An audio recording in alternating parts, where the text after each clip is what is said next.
Our next topic is about another classifier, which is naive Bayes. So what is naive Bayes and what are its principles? So naive Bayes is an algorithm on conditional probability. Okay. Conditional probability, which can be used for classification. It uses probabilities to identify the class of an unclassified data. So before you use this algorithm, it assumes that there is an independence among the predictor variables. You can check for independence using chi-square test. So ang pasabot na sa independence chi, let's say you have variables x, y, z. So the condition of independent states nga si x wala siya kanang effect ni y or ni z.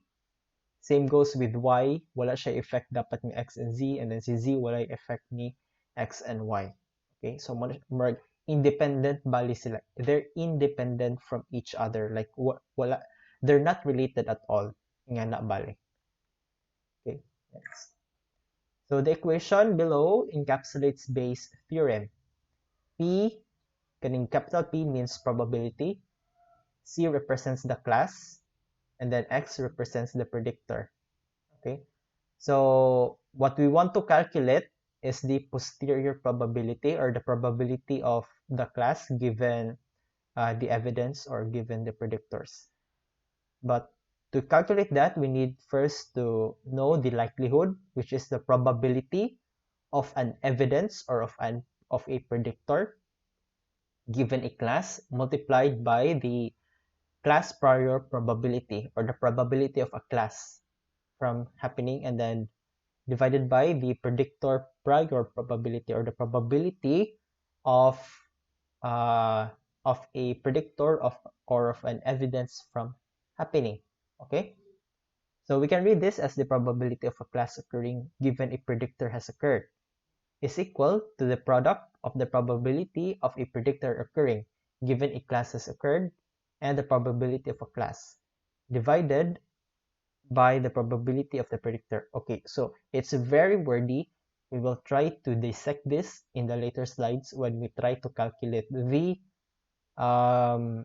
posterior probability of given data. Okay, next. So what if we have more than one predictors? Well, we can write the equation as follows. So now we have capital X, and then ang na-change lang yun kay kani. Okay, kani siya na-change. And kani. So, ang difference lang kay gi-multiply lang nimo ang each predictor to uh, to the others. So, let's just say nga natay 3 ka predictors. So, kuha lang nimo ang probability of x1 given c and then multiplied by probability of x2 given c and then multiplied by probability of x3 given c. Same with below, we have siya, gi-multiply ra gyapon the probability of each evidence from happening. Notice that we just added more instances of x's. So kung mobalik ta sa previous slide, okay? So sa inyo makita, isa ra atong x dire kani. So what if mo to siya atong gipangutana, what if daghan tag x, let's say duha or tulo atong x. So magdugang po ta dire. So ato lang i-label px1 and then mag-multiply tag p kani siya multiplied by the probability of x2 given c multiplied by probability of x3 given c, and then diri sa ubos magdugang ra po tag okay px1 multiplied by the probability of x1 multiplied by probability of x2 multiplied by probability of x3. So ingana lang ang iyahang idea. Okay, next. So mag-start sa tag easy nga example where we have isa lang atong x. So given the historical data below, what is the probability that it will rain if the sky is cloudy? Okay, so again, given the historical data below, what is the probability that it will rain if the sky is cloudy?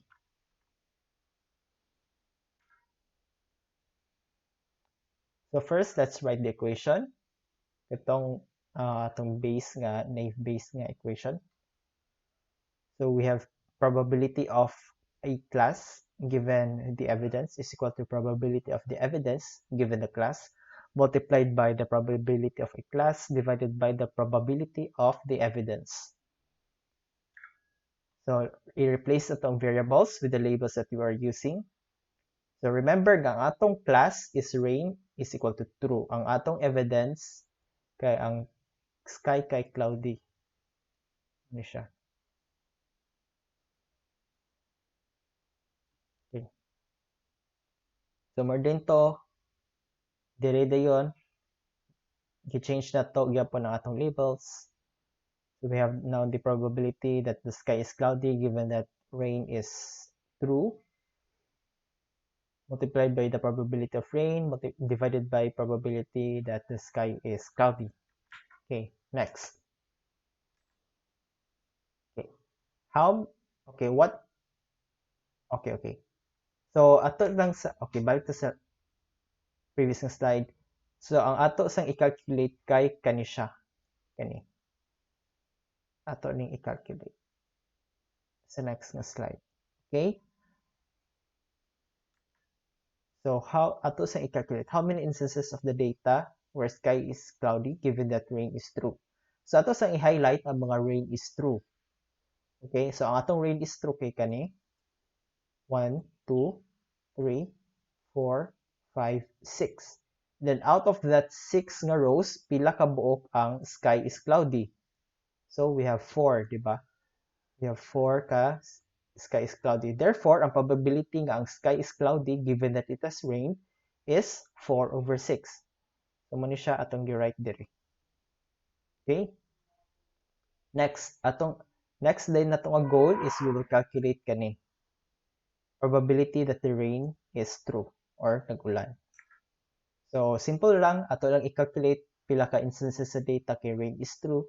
So, 1, 2, 3, 4, 5, 6. Okay?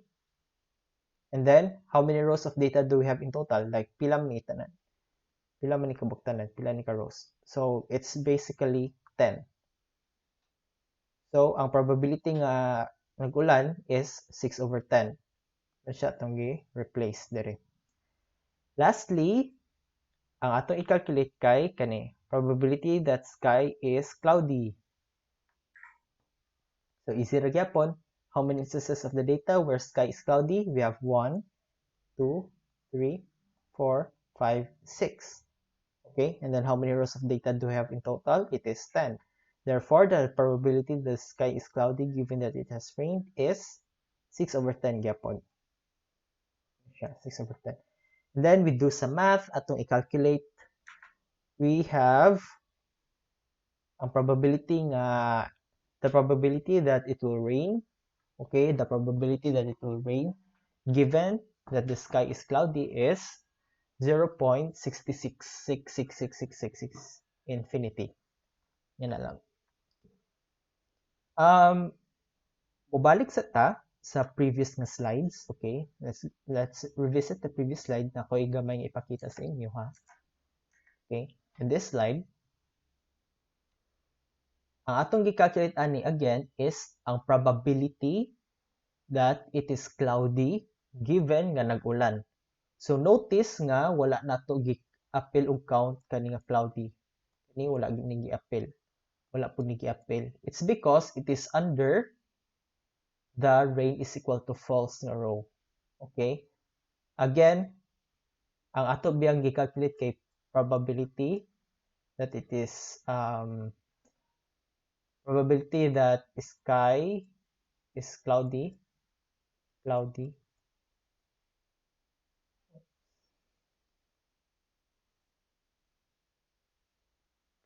given that rain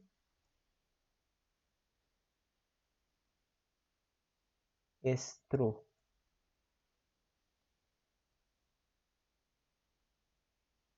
Okay. Sige. Sumoto siya ang atong gi-calculate, ang ato lang sang gi-kuha first kay naman gutay given. So importante ni siya ang given nato nga kuan nga clause.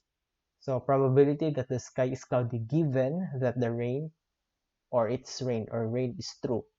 So mo to ato sang identify unsa nga rows ang true ang rain mo ni siya.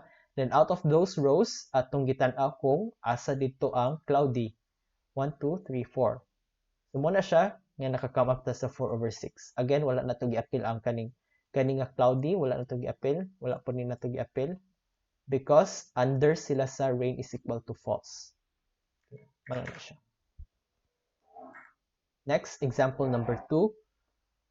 What is the probability that a diagnosed patient will have a recurring tumor if they are not yet menopaused? Okay. So, ang data, gikuha nila, this is a public nga data. Okay. You can just click here if you want to take a look. Let's go back to the question again. Ato lang i-repeat.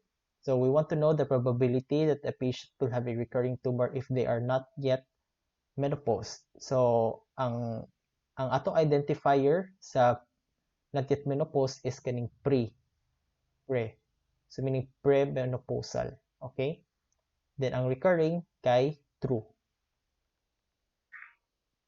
So, first, let's write the equation.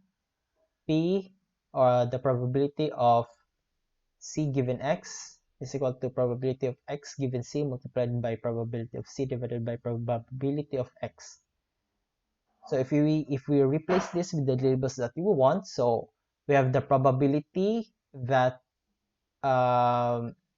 recur is true given that menopause is equal to pre is equal to probability of menopause is equal to pre given that recur is true multiplied by the probability that menopause is pre divided by the probability that recur is true. Oops, sayop. Gani siya. So, probability of class na to, which is recur, is true. Or R is equal to true. And then, X na to is menopause, which is, wala pa muna ko menopause, so pre daw siya. Premenopausal. Given that R is equal to T, or recur is equal to true.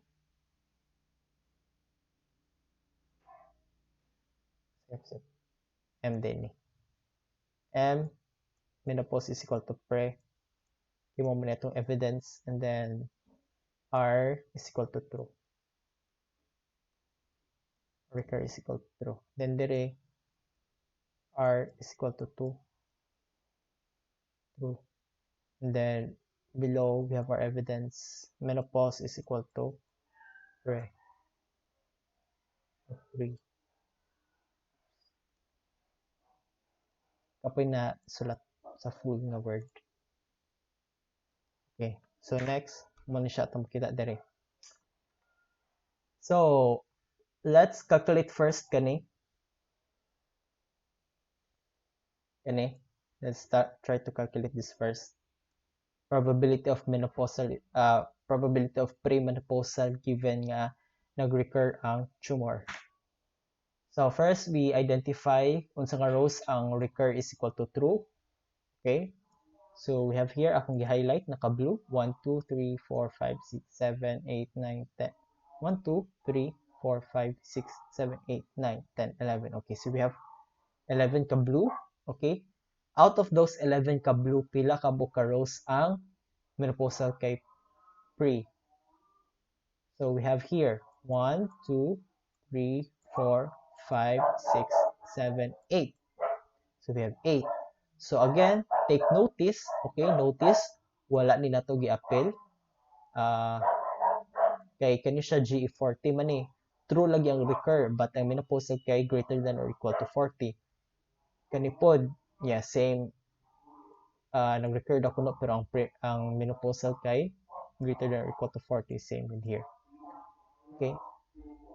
How about this one? Kani siya.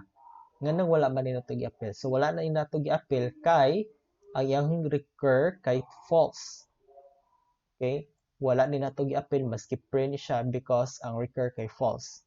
Because again, ang atong gusto i-calculate, ang ato lang gusto i-kuha dire kay ang mga rows nga ang recur kay true. Okay? Okay, so therefore, a probability that a patient is not yet menopause, given that they have a recurring tumor, is 8 over 11. Next, we calculate P, the probability that a tumor will recur. So, simple lang. We already know nga 11 kabuok di sila kani mga true ang recur. And then ang atong rows of data, like pila ni tanan ka rows, we have 20. Therefore, ang probability nga ang tumor kay mag-recur or mubalik kay 11 or over 20. Then atong isunod dire. And then lastly, we will try to calculate the probability that the patient is not yet menopausal. So, how many instances kay menopausal is equal to pre? We have 1, 2, 3, 4, 5, 6, 7, 8, 9, 10, 11, 12. So, we have 12. And then, pila ka buok ka rows tanan? We have 20. So, the probability that a patient is not yet menopausal when they were diagnosed is 12 over 20. So, ato lang din ng gibali diri. Okay, so if we calculate the probability that the tumor will recur given that the patient is premenopausal, we have 0.72. Yeah. Oh, wala din ako na change.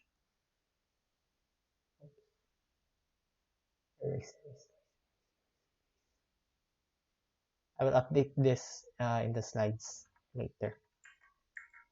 Anyway, okay. I think this is the last example. So we have the probability that a diagnosed patient will have a recurring tumor if they experience menopausal at age 40 and the tumor metastasized to a lymph node. So notice nga nag-add ta og second nga column. We have node which just signifies whether ang tumor nag-metastasize siya to a lymph node. So let's just assume, okay, assume lang ta for now that the predictors are independent from each other. So meaning menopause is independent from the lymph node and then lymph node is independent from menopause. Wait. So review lang ta sa question. So ang menopausal daw kuno kay age 40 and then ang tumor kay nag-metastasize. So meaning meno is equal to G40 and then node is equal to yes. Okay. Next. So same equation. Then let's change the labels. So now inyong manotice, we still have recur is equal to true. Diba? Ano siya? Kaya mo man itong gusto i-calculate. Probability that a diagnosed patient will have a recurring tumor. Ano siya itong gusto i-connect. Gusto i-calculate. Given that they experience menopausal at age 40. So mo din ata. Given that they have menopausal at age 40. And man siya atong symbol for and kani murag siya arong nag-up. Although pwede pud ka mag-comma. Actually pwede pud na comma lang instead of kani murag arrow. And the tumor metastasized to a lymph node. So man siya node is equal to yes. So after that, ato lang din gi-calculate the probability of kaning meno is equal to G40 given that recur is equal to true. So again, there is a resulting equation. We calculate meno Meno is equal to G40 given that recur is equal to true. Mao ni. Times node is probability that node is equal to yes given that recur is equal to true. So again, the probability of node is equal to yes given that recur is equal to true. Ano siya? Ingana lang nato pag-add ang mga evidence. Ato lang silang multiply. Lastly, we have the probability that recur is equal to true. Okay? Or atong class. Below, we also have the probability of each evidence from happening. So again, ang atong evidence kay Meno is equal to G40. So muna, atong iko ang probability of Meno is equal to G40 times the probability of node is equal to yes. Okay? Next. So, ato lang sang, okay. First, identify asa ang mga recur is equal to true. Okay? Ato silang i-highlight as blue. So, 1, 2, 3, 4, 5, 6, 7, 8, 9, 10, 11. So, out of these rows, kani mga blue nga rows, which ones are Meno is equal to GE40? So, we can see here nga tulo lang kabuok ang GE40. So, we have written 3. Look below sa atong equation. Ato din gi-change, gi-update ang value into 3 over 11. After that, let's ask another question. How many patients where node is equal to yes given that recur is equal to true? We have here 1, 2, 3, 4, 5. So mo lang ni sila mga yes nga node given that recur is true. So again, we update the values in our equation. We now have 5 over 11. After that, we get kung pila ka buka patients ang recur is equal to true. We already know that it is 11. And how many patients do we have in total? We have 20. So therefore, the probability of a tumor recurring is 11 over 20. So we update the value. Lastly, we will calculate kaning mga probabilities sa kada evidence. There is ubos. So pila man kabuk overall sa atong data set. So pila man kabuk ka patients ang nag-menopause when they were 40 and above. So we have 7. 1, 2, 3, 4, 5, 6, 7. Diba?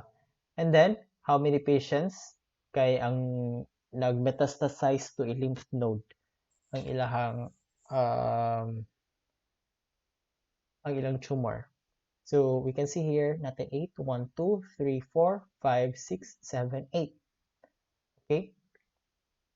Then how many patients do we have total? We have 20. So ato lang gi-update ang values gyapon. We have 7 over 20, which is again the probability nga nag-menopause ang patient when they were 40 years old and above. And then we have another here, the probability that the tumor has metastasized given, more to siya, the probability that the tumor has metastasized. So, as we calculate, we can see nga ang probability nga the probability nga mobalik ang tumor, okay, the probability that mobalik ang tumor given nga na menopause ka at 40 years old and above, and then nagmetastasize pa gid ang imong tumor to a lymph node is 0.49. Okay, so we now know how to calculate the probabilities, but how does this relate to classification? Okay, so nakakalculate na sa probabilities. So asa man ang classification dito nga part? So I'm going to share to you the idea of how to classify using Bayes theorem. So let's go back to our breast cancer example. So let's ask a simple classification question. So if a patient has experienced menopausal before they were 40, okay, so meno is equal to lesser than 40, their tumor did not metastasize to a lymph node is equal to no, will they have a recurring tumor? So ang atong evidence ang atong evidence kay Meno is equal to excuse me, menu is equal to LT40, and then ang second ng evidence is node is equal to no. We now want to classify if a patient will have a recurring tumor. So will this be true or false? Okay.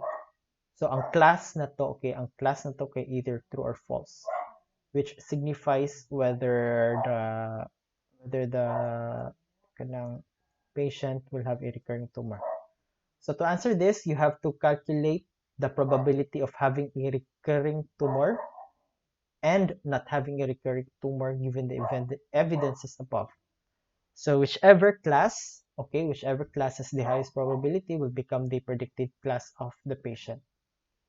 So again, i-calculate nimo probability that a tumor will probability of recur is equal to true given these evidences, and you will also calculate the probability of recur is equal to false given these evidences. So whichever class has the highest probability, that will become the class of the data nga gusto nimo i-classify. So ingana lang siya. So go ahead and try it yourself. So other notes, if your features are continuous, you should use a Gaussian naive Bayes classifier. This algorithm assumes that each of the features are normally distributed. Itong algorithm na atong use kaganina is the simplest form of naive Bayes, which is used for categorical data. Okay, so that's it. So these are the credits that you may want to take a look at. I have here mga links.